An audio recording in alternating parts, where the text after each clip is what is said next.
Few cars capture the spirit of American innovation and performance like the Chevrolet Corvette. Born in 1953, the Corvette wasn't just a car, it was a revolution on wheels. The very first model, a sleek, fiberglass-bodied roadster, rolled off the line as America's answer to European sports cars. With its striking design and promise of open-road freedom, it instantly became a symbol of post-war optimism.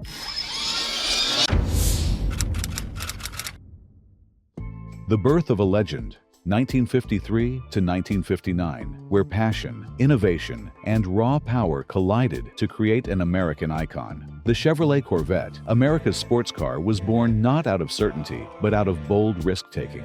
In 1953, the very first Corvette rolled off a makeshift assembly line in Flint, Michigan, hand-built by just 300 workers. Its fiberglass body was revolutionary, not just for its sleek curves, but because GM feared steel shortages from the Korean War. The 53 model, with its polo white paint and red interior, was an instant showstopper. But under the hood, a modest blue flame inline-six, hardly a powerhouse. Only 300 were made that year, making them one of the rarest Corvettes ever. By 1955, everything changed. Engineers secretly shoehorned Chevrolet's new 265 cubic inch V8 into the Corvette, turning it from a stylish cruiser into a true performance machine. The moment that engine roared to life, the Corvette's destiny was sealed. Then came 1956, a styling masterpiece. Dubbed the Solid Axle Corvette, it featured a stunning new body with sculpted side coves and optional racing packages like the legendary RPO 684, which included heavy-duty suspension and a 4-speed manual, making it a force on the track.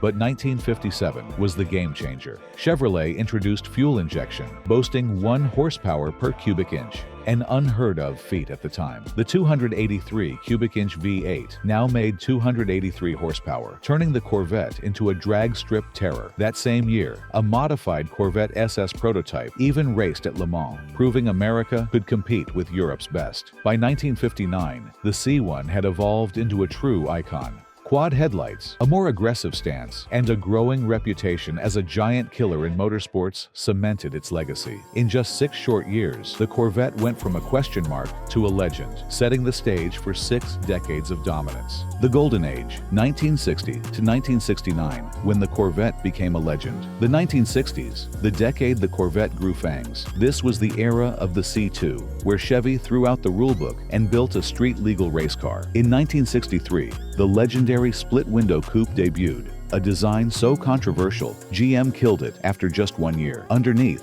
a 327th V8 with up to 360 horsepower, or for the brave, the RPOZ-06, a track-ready beast with a 36.5-gallon fuel tank for endurance racing. Then came 1967, the peak of the C2. The L88-42.7 CI engine, rated at 430 horsepower, but secretly closer to 550, was built for drag strips and Le Mans, with fewer than 20 made. And who could forget the big tank Corvettes, factory racers with a giant 36-gallon fuel cell for dominating Sebring and Daytona. By 1969, the C3 arrived. With hidden headlights and shark-like styling, it became the most iconic Corvette ever. The ZL1 emerged, an all-aluminum 427 so rare, just 2 made. It's now worth millions. Stay tuned, we're just getting started. Survival of the fittest, 1970 to 1979, where the Corvette proved even in the darkest times, performance never dies. The 1970s, the decade the Corvette faced its toughest challenge. New emissions laws and the oil crisis threatened to strangle performance, but Chevy fought back with raw power and bold style. This was the era of the C3 Stingray, a car that balanced muscle with menace. In 1970, the LT1 small block arrived, a 370 horsepower screamer that revved to 6,500 RPM, making it the last true fire-breathing Corvette before the smog era. Then came the 454 cubic inch big block, LS5, 390 horsepower, and LS6, 450 horsepower, turning the Corvette into a straight-line monster. But by 1975, the party seemed over. The last convertible disappeared until 1986, and horsepower plummeted. Yet Chevy refused to give up, introducing the Steel City's Gray Corvette in 1978, honoring Pittsburgh's steelworkers, and dropping the fastest Vette yet, the 1979 Indy pace car, with aerodynamic tweaks that previewed the future. Next up, the wild 80s. The future is now, 1980 to 1989, where Corvette didn't just keep up with the times, it reinvented them. The 1980s, the decade the Corvette went from survivor to supercar. This was the era of the C4, where high-tech met high-speed, and Corvette proved it could outrun anything, even government spies. In 1983, something strange happened. Chevy built 44 prototype C4s, but none were sold. A mysterious quality control issue, rumored to be chassis flex, led to all but one being crushed. The sole survivor, hidden in GM's vault for 30 years, before becoming the holy grail of Corvette collectors. Then came 1984. The all-new C4 stunned the world with its digital dash, unibody construction, and crossfire injection V8. But the real shock? 0 to 60 in 5.7 seconds, faster than a Porsche 911. By 1989, the C4 had evolved into a track monster. The ZR1, codenamed King of the Hill, packed a 375 horsepower Lotus-designed LT 5V8, a top speed of 180 miles per hour, and a $100,000 price tag, making it the fastest, most expensive Corvette ever at the time. The next stop, the wild 90s. The revolution, 1990 to 1999, where Corvette didn't just keep up, it rewrote the rules. The 1990s, the decade Corvette went from retro to rocket science. This was the era of the C5, where Chevy ripped up the rulebook and built a space-age sports car that could embarrass exotics at half the price. In 1997, the C5 arrived with a revolutionary backbone frame, a hydroformed control arms, and an LS1 V8, making 345 horsepower, more than a Ferrari 355. But the real shock, its near 50-50 weight distribution made it handle like a dream. Then came 1998, the year Corvette went to war. The C5R race car debuted, later dominating Le Mans and ending Europe's GT1 reign. On the street, the hardtop model brought back a fixed-roof Corvette for the first time since 1962, but 1999 stole the show. The LS1 gained 5 horsepower, now 350 horsepower. But more importantly, the FBI secretly used C5s to hunt drug runners, modifying them with hidden compartments and police radios. Next up, the 2000s, where things get really wild. The Ascent, 2000 to 2009, where Corvette didn't just compete with supercars, it humiliated them.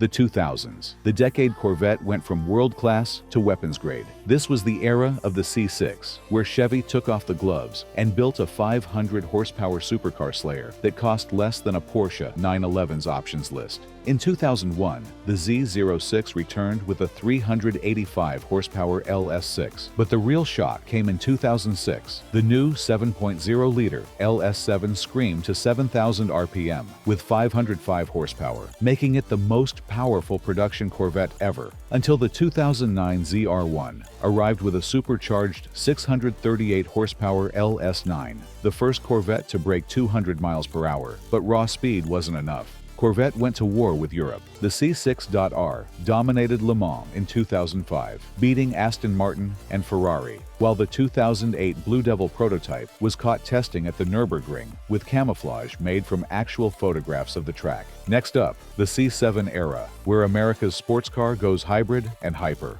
The reign, 2010 to 2019, where Corvette didn't just chase supercars, it rewrote the rulebook. The 2010s, the decade Corvette went from supercar killer to full-blown hypercar challenger. This was the era of the C7, where America's sports car grew fangs, claws, and a 750-horsepower bite that made million-dollar exotics sweat. In 2014, the Stingray returned, with an aluminum frame, carbon fiber hood, and LT1 V8 pumping 460 horsepower. But the real shock, the Z06's supercharged LT4 made 650 horsepower, more than a Lamborghini Aventador, while costing 1/5 the price. Then came 2017, the year Corvette broke physics. The ZR1 arrived with a 755 horsepower LT5 active aero and a top speed of 212 miles per hour, making it the fastest front-engine production car in the world. Meanwhile, the C7.R kept dominating Le Mans, beating factory teams with a naturally aspirated V8 in a turbocharged world. But the biggest twist, 2019's final C7, a 7-speed manual Z06 with carbon ceramic brakes, proved Chevy wasn't done with old-school thrills, even as the mid-engine C8 prototype was already testing in secret. Next stop, the mid-engine revolution.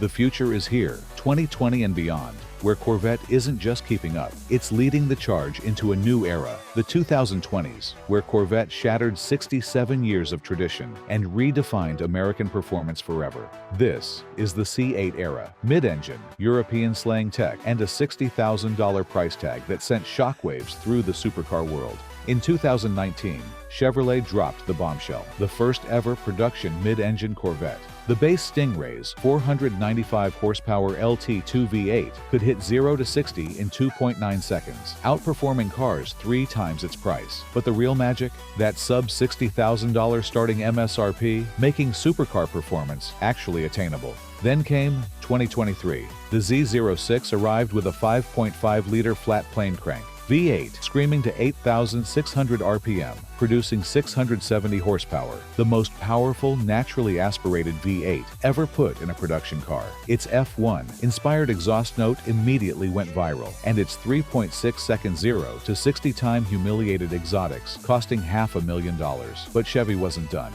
2024 unveiled the hybrid E-Ray, AWD, 655 horsepower, and 0 to 60 in 2.5 seconds, blending electric torque with V8 fury. Meanwhile, spy shots hint at an 800-plus horsepower ZR1 with twin turbos, and rumors swirl about a Corvette EV rewriting the rules again. The question isn't, what's next? It's, how much faster can they go? Thank you for watching the evolution of an American legend, the Corvette, with time then and now. Sound off in the comments. The next chapter is being written right now.